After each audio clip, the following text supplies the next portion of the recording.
এক গ্রীষ্মের দাবদাহে চারিদিকে শুনশান।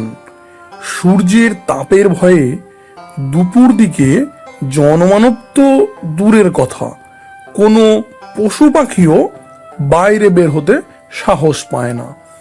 চারিদিকে পুকুর, জলাশয়, মাঠঘাট সব শুকিয়ে গেছে।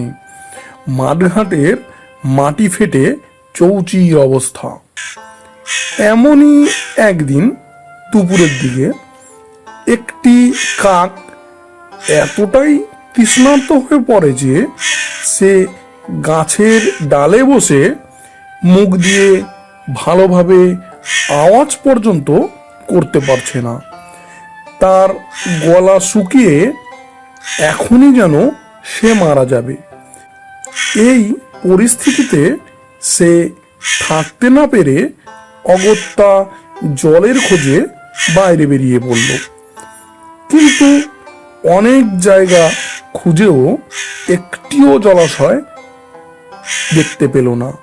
আর যে জলাশয়গুলি সে দেখতে পেল সেখানে এক ফোঁটাও জল নেই। তাই সে হতাশ হয়ে পড়ল। এমন সময় সে দূরে একটি কলসিতে জল দেখতে পেল।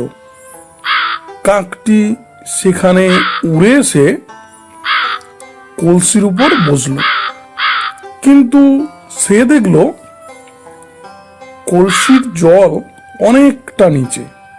তাই সে সেই জল খেতে পারবে না। এমন অবস্থায় সে তার মাথায় একটি বুদ্ধি বের করলো।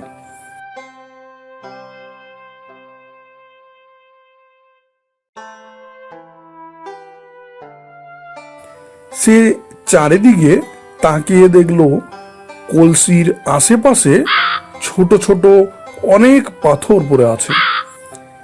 সে সেই পাথরগুলি মুখে করে নিয়ে একে একে ওই কলসির জলে ফেলতে লাগলো। পাথর ভারী, তাই কলসির নিচের দিকে চলে গেল আর জল কলসির উপরে উঠে আসলো। তারপর কাক সেই জল খেয়ে তৃষ্ণা মেটালো ও সেখান থেকে সে চলে গেল। তাহলে বন্ধুরা, আমরা এই গল্পটি থেকে কি শিখলাম?